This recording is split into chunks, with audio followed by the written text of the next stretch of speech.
आप किसी बाज़ार में चले जाए तो वहाँ पे भी जो तमाम तर डिस्कशन हो रही होती है ना, वो भी इलेक्शंस के हवाले से ही हो रही होती है। तो मुल्क में मौसम चाहे सर्द हो भाई, लेकिन हमारा जो पॉलिटिकल मौसम है ये हमेशा हमने देखा है कि ये गर्म ही रहता है। जैसे जैसे 8 फरवरी का दिन करीब आ रहा है, सियासी हलचल मजीद तेज़ हो रही है। कौन कौन इलेक्शन का दंगल लड़ेगा, ख्वाहिशमंदों के नाम भी अब सामने आ चुके हैं।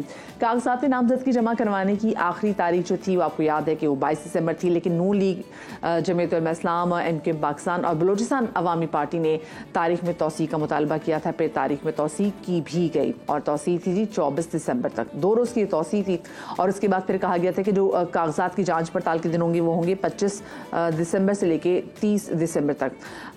ये जो जांच पड़ताल का मरहला है ये तो शुरू हो गया है। तमाम तो सूरत हाल जान लेते हैं। हमारे साथ तो मौजूद हैं कराची से हमारे नुमाइंदे खुर्शीद आलम, लाहौर से हमें ज्वाइन करेंगे अरशद अली, और इस्लामाबाद से हमारे नुमाइंदे उस्मान जावेद ने हमें ज्वाइन किया है, उनको शामिल गुफ्तगू करेंगे। सबसे पहले तो खुर्शीद आलम साहब, वेरी गुड मॉर्निंग। मुझे ये बताएं कि क्या सूरत हाल है जी, कितनी गहमा गहमी आप देख रहे हैं? अब तो खैर नाम जमा करा दिए गए हैं और बड़े बड़े नाम भी सामने आ गए हैं और अब तो जाँच पड़ताल का अमल शुरू है।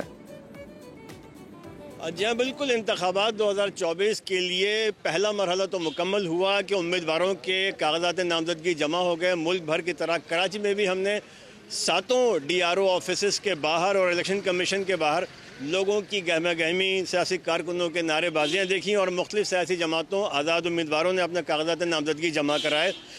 बड़े बड़े नाम हैं, डॉक्टर खालिद मकबूल सिद्दीकी, मुस्तफ़ा कमाल, नबील गबोल, ख्वाजा सुहेल मंसूर, फैज़ान रावत, अरशद वोहरा, सईद गनी, कादिर खान मंदू खेल, शहबाज शरीफ, सारे बड़े नाम इस वक्त कराची से भी इंतखाबात में हिस्सा ले रहे हैं। और इस मरतबा आज़ाद उम्मीदवारों की भी एक बड़ी तादाद मैदान में आई है। उनमें ख़वातीन भी हैं जो पहली मरतबा अपने अज़्म के साथ सामने आई हैं। मैं आपको 2 ख़वातीन से मिलवाता हूँ। एक तो है madam Sumbul Akhtar, Pakistan conservative party से ताल्लुक़ है। मैडम, ये बताइए कि आप कौमी असम्बली के लिए उम्मीदवार हैं जी, और दूसरी उम्मीदवार है फरवा। हाँ जी, आप कौन से PS से हैं? PS 30। फरवा है PML नून से है, मुस्लिम लीग नून की ये कारकुन हैं और उम्मीदवार भी हैं। तो पहले तो ये बताइए कि सादा सवाल है कि घर का काम काज करती हैं आप या घर में नौकर हैं? नहीं, नौकर तो है लेकिन घर का काम भी साथ साथ करती हूँ अपने। अब MNA बनने के बाद फिर काम काज मुतासिर तो नहीं होगा? रोटी कौन पकाएगा, सालन कौन पकाएगा, नाश्ता कौन बनाएगा? ये बहुत अहम सवाल है, लेकिन मैं पिछले 23 ईयर्स से मैं अपने घर को इसी तरह मैनेज कर रही हूँ। मैं वर्किंग वुमेन हूँ, तो MNA अल्लाह करे मैं MNA बन जाऊँ तो MNA बनने के बाद मुझे नहीं लगता है कि इतनी कोई मुश्किल मुझे पेश आएगी, क्योंकि माशाल्लाह का कल मेरे बेटे की शादी भी है। बहुत मुबारक हो। अच्छा फरवा, आप बताएं कि ये आपका पहला तजुर्बा है और फरवा के साथ उनकी सास भी मौजूद हैं और दोनों यहाँ पर आए। अब ये बताएं कि आप दोनों की लड़ाई तो नहीं होगी कि घर का काम अब तुम करोगी या मैं? नहीं, ऐसी कोई बात नहीं। अल्हम्दुलिल्लाह हम लोग मिलजुल के रहते हैं और इनको देखते हुए यानी कि मैंने ये स्टेप उठाया है कि नेक्स्ट अगर ये इतनी यानी कि नून की तरफ से लड़ रही हैं, 20 सालों से इनका तजर्बा है, तो नेक्स्ट हमें भी आगे आना चाहिए यंगस्टर को और अपना विजन और घर को साथ लेके चलना चाहिए। तो कैसे साथ चलेंगे? असेंबली में 8-8, 10-10 घंटे सिटिंग होती है, बहस हो रही होती है, तो फिर नाश्ते, खाने और डिनर के लिए क्या तैयारी? को नौकर होकर आपने भी रखा हुआ घर में? जी माशाल्लाह नौकर शोकर तो हैं, लेकिन हाउस वाइफ को आपको पता है कि सब कुछ मेंटेन करके चलना पड़ता है, तभी तो एक कामयाब औरत कहलाती है। चलिए जी, आप लोगों के लिए नेक तमन्नाओं के साथ हम रुखसत होते हैं। कराची भर में अब असल मरहला अब शुरू हुआ है स्क्रूटनी का, जिसमें बहुत सारे उम्मीदवार जांच पड़ताल के मरहले से गुजरेंगे। उसके बाद कुछ के कागजात मुस्तरद होंगे तो वो उसके ख़िलाफ़ अपीलेट बेंच में जाएगा और बहुत से उम्मीदवार वो होंगे कि जो एक से ज़्यादा हलकों से उम्मीदवार हैं वो अपने हलकों से बाज़ जगहों से अपने कागजात नामजदगी वापस लेंगे, ताकि फिर ये तय हो जाए कि कौन सा रहनुमा फाइनली किस हलके से उम्मीदवार होगा। और यही सूरत हाल इस वक्त कमोबेश हम देखते हैं कि मुल्क भर में जो उसका सिलसिला है जांच पड़ताल का वो शुरू हो चुका है, जो 30 दिसंबर तक जारी रहेगा। जी सही, ठीक है, बहुत शुक्रिया जी। खुर्शीद आलम हमारे सीनियर नुमाइंदे हमारे साथ मौजूद थे कराची से।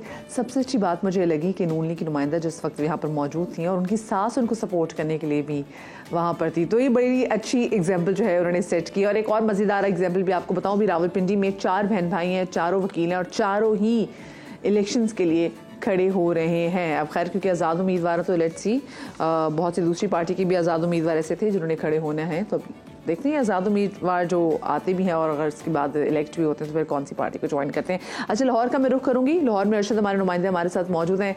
Arshad, very good morning. मुझे बताएं कि लाहौर से किन बड़ी शख्सियात ने कागजात नामजदगी जमा करवाए हैं? मियाँ साहिब जहांगीर तरीन अलीम खान ने किन किन हलकों से कागजात जमा कराए हैं?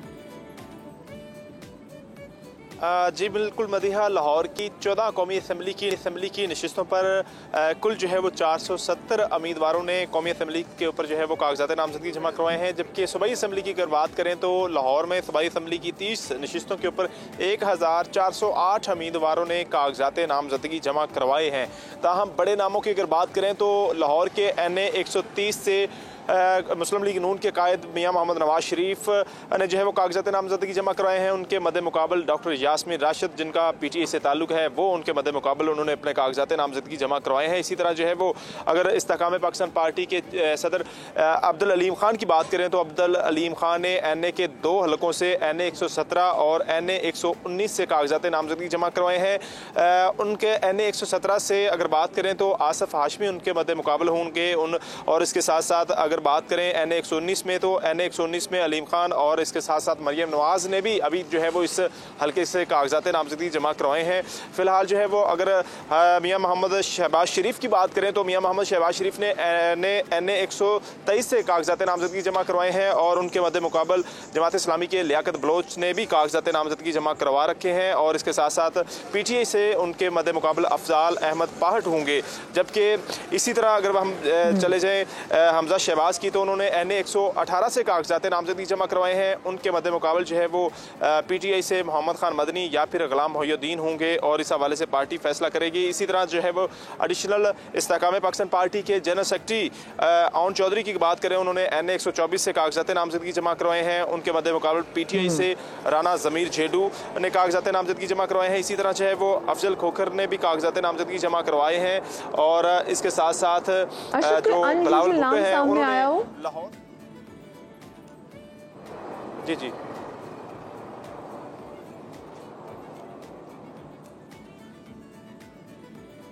अरशद, कोई अनयूजुअल नाम ऐसे नाम सामने आया हो जो कि पहली बार जो है कोई इलेक्शन लड़ने जा रहे हो?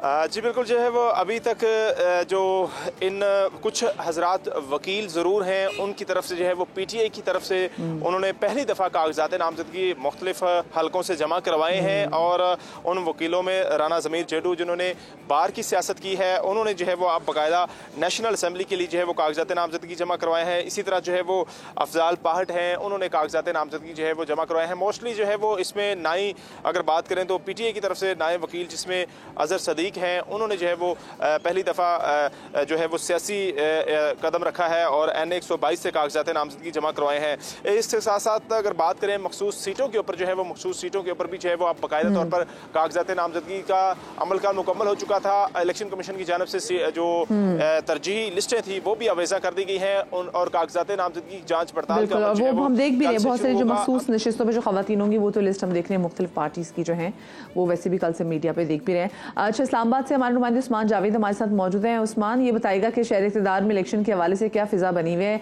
कोई जोड़ तोड़, कोई खुफिया मुलाकातें, क्या हो रहा है इस्लामाबाद में?